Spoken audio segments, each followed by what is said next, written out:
retrouvons pour les rendez-vous partenaires avec DLA Piper et nous accueillons aujourd'hui Muriel Goldberg-Darmon. Bonjour. Bonjour. Vous êtes docteur en droit, spécialiste droit des marchés financiers, associé département corporate chez DLA Piper.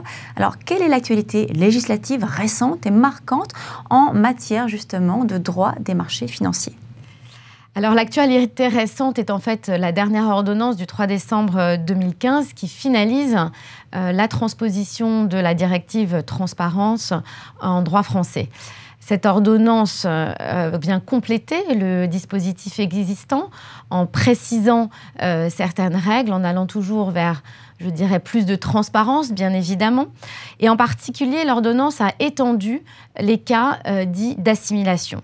Dorénavant, les investisseurs devront déclarer à l'AMF tout accord ou instrument financier susceptible de donner lieu à un franchissement de seuil, en capital ou en droit de vote, et ce, quelles que soient ses modalités de dénouement, c'est-à-dire en numéraire ou en action.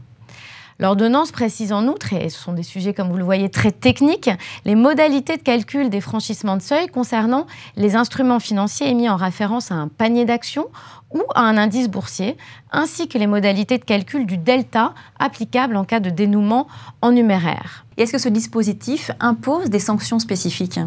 Tout à fait. Il met en place un régime de sanctions spécifiques puisqu'aujourd'hui, cette ordonnance a en fait augmenté le plafond des sanctions pouvant être prononcées par l'AMF, puisqu'au-delà du plafond existant de 100 millions d'euros, l'AMF peut aujourd'hui prononcer une sanction pouvant aller jusqu'à 5% du chiffre d'affaires global de l'entité qui aura donc manqué à son obligation de franchissement de seuil, et également aller jusqu'au décuple de l'avantage retiré ainsi que des pertes évitées si celles-ci peuvent être déterminées.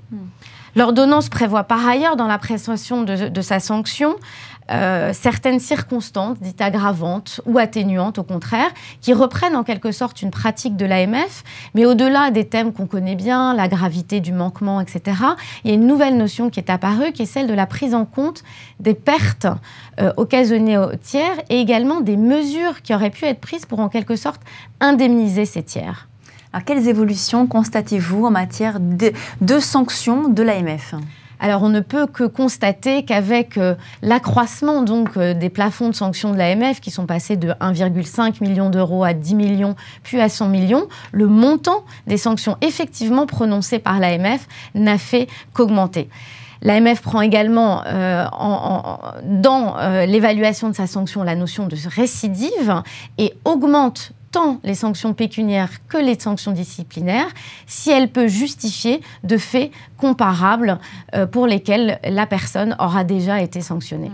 Alors, quels sont les enjeux pour les entités soumises au contrôle de l'AMF ? Mais comme vous le comprenez, les enjeux sont de plus en plus importants parce que le nombre d'enquêtes et de contrôles ouverts par l'AMF vers les entités régulées, c'est-à-dire les sociétés de gestion, les sociétés cotées, les prestataires de services d'investissement sont croissants et le montant des sanctions est croissant. Donc l'enjeu, c'est un risque financier et réputationnel de plus en plus important.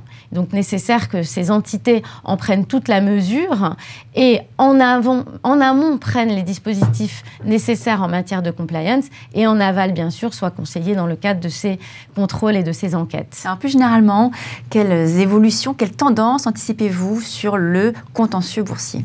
Mais la tendance actuelle, outre ces procédures de sanctions de l'AMF, c'est vraiment la montée en puissance, je dirais, de l'activisme actionnarial aujourd'hui qu'on constate tant en France qu'en Europe. Aujourd'hui, les fonds d'investissement ont pour objectif véritablement de créer de la valeur sur ces sociétés cibles en challengeant non seulement la gouvernance, mais également la stratégie de ces sociétés et ce, sur le long terme. Merci Muriel Goldberg-Darmon.